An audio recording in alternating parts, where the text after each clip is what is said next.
Hey, so a lot of people have asked me to do a video guide on my Quiver-Stacking Spark build, and I will say straight out the gate, this is 100% the best way to scale Spark for clear speed and endgame juicing. Like, nothing even comes close to this amount of power on a Spark build. 500% projectile speed, and how many pierces have we got? 857% pierce chance, which is 8.5 pierces, so each projectile's hitting 9.5 times, basically. Like, there is absolutely no world in which you can get a build with Spark that clears faster than this. If there is an enemy that can be hit, it will be hit, even around corners. Like, it's just insane. There's even some ways to build this where you can incorporate Temporalis instead of this slot. If you can offload all of your resistances onto other gear pieces, you can even run a Temporalis if you have the money for one, and just teleport around and just spam these projectiles and clear maps in like 2 minutes each. One thing I want to mention about this DPS number as well is that compared to a lot of other Spark builds, in fact most of the Spark builds, this number is effectively much higher, because the way that Spark works, right, is that every single cast of Spark, you can hit an enemy a certain amount of times per second. It might be like twice a second or something per cast. So the more projectile speed and pierces that we have means that a single cast will on average hit the same enemy multiple times, which increases our DPS, since when we're casting multiple times, this is then multiplied by however many casts you've got per second. So before I get into the rest of the video, I want to quickly give credit where it's due, and it's Sarah01 on Reddit gave me this idea. They basically asked me why aren't I using a quiver, and I was like, oh, why aren't I using a quiver? And then I looked into it, and it turns out this is absolutely insane. So thank you to them. So I'm going to go over my gear now and all the interactions and how everything works. But I just want to say, you might look at my gear and be like, oh, I can't afford that. There is a link in the description that's going to be straight to the max roll guide for this video, and it has a budget version alongside my gear. The budget version is around 50 to 100 divines, so while it is quite pricey and it's definitely not a league starter, I feel like a lot of people who can't afford this will be able to afford that version, so just keep that in mind.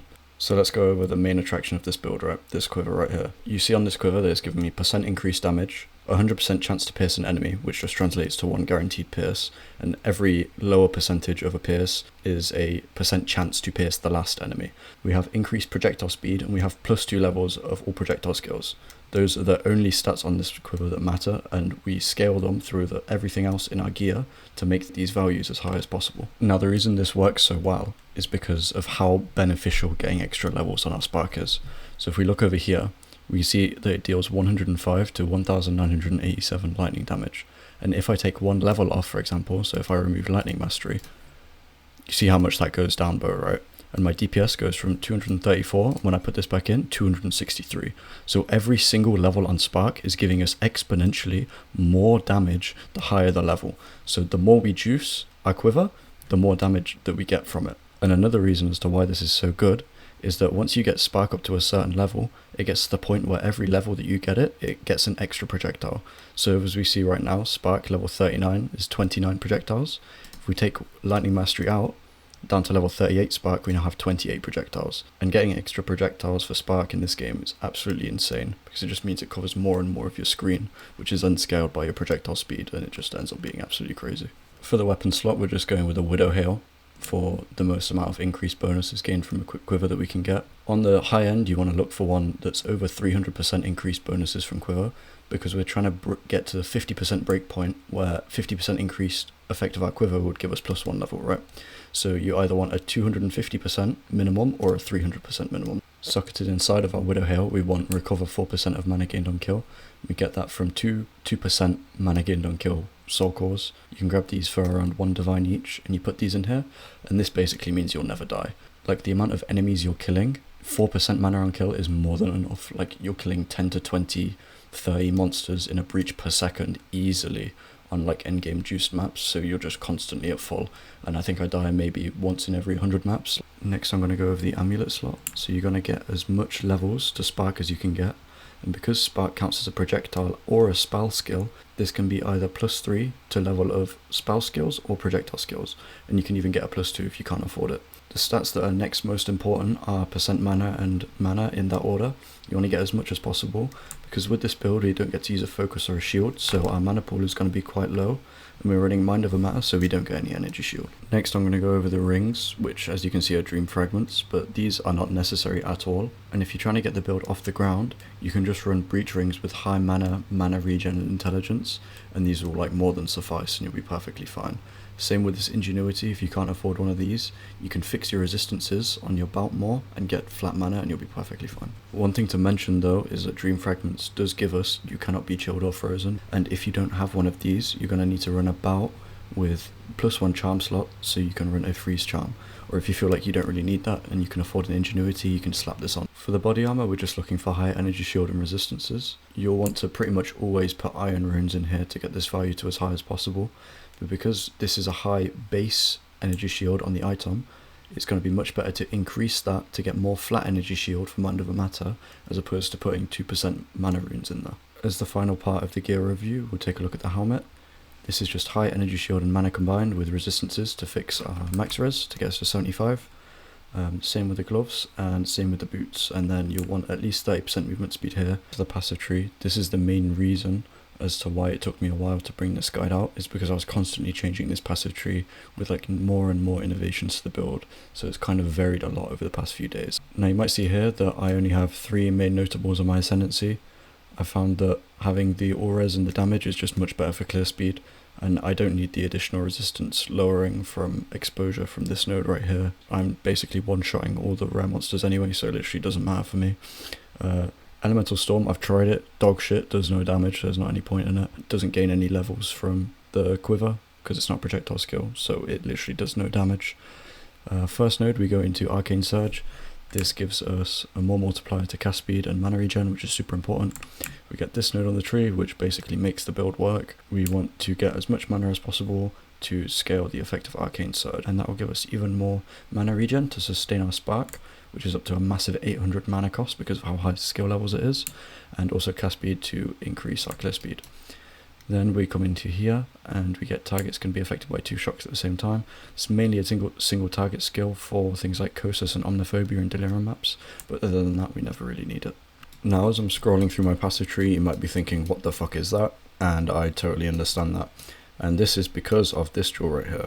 It increases the effect of all of the magic corrupted jewels that we have in our sockets, and getting more of these jewels is scaling this quiver, because if you look at them right here, it says 15% increased bonuses gained from equipped quiver, which will give us everything from here. And when it's scaled by an adorned, so if you get a 14% bonus from quiver with an adorned with minimum 79%, it goes to 25, so every single 2 of these jewels is +1 level to Spark and half of all these stats added on top. You might also be thinking, why is there a circle on my screen? That is because of this jewel right here, Controlled Metamorphosis. This drops from the Breach boss. I'm not going to attempt to pronounce his name because I'll butcher it, and I'm dog shit at names. What this allows us to do is we can spec nodes such as Arcane Intensity, Ether Flow, and Outrage Battery here, and then we've got one more down here, Arcane Blossom, without being connected to the tree. So that's saving us 8 nodes in total if you add all these together.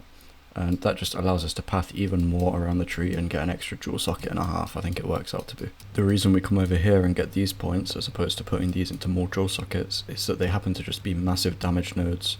So this is increased magnitude of non-damaging ailments you afflict, which is shock, and shock is a more multiplier for our damage. So any increase to the magnitude of shock is a more multiplier, which is big damage.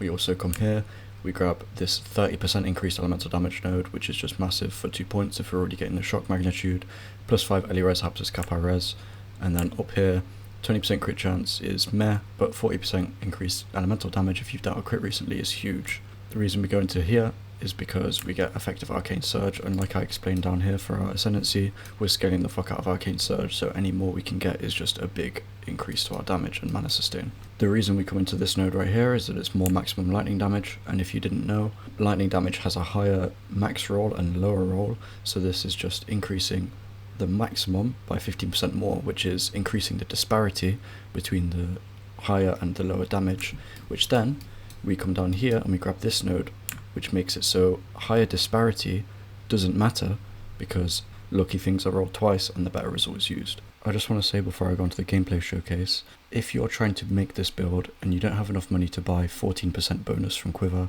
or 15% or whatever you need for your Adorned, you can just use lower rolls and you'll be perfectly fine. I was playing without these jewels for so long, like just the Widow Hail and the Quiver, and it was perfectly fine. And I was more than enough damage and pierces and everything to clear like all of the tier 15 breaches I came across.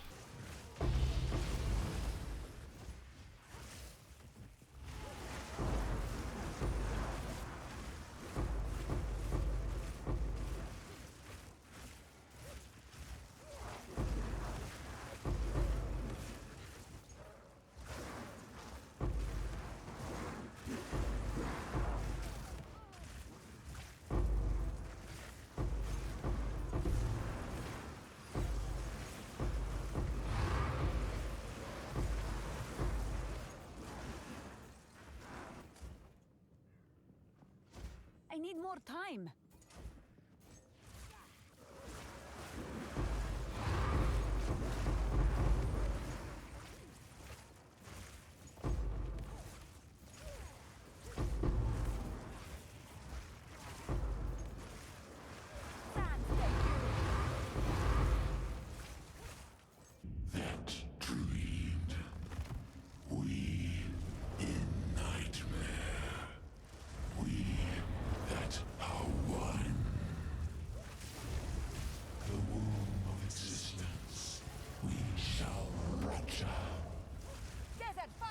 Infinite pursuit.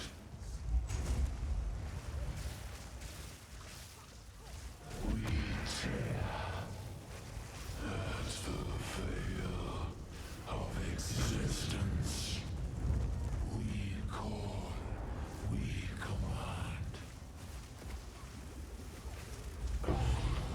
We that fail.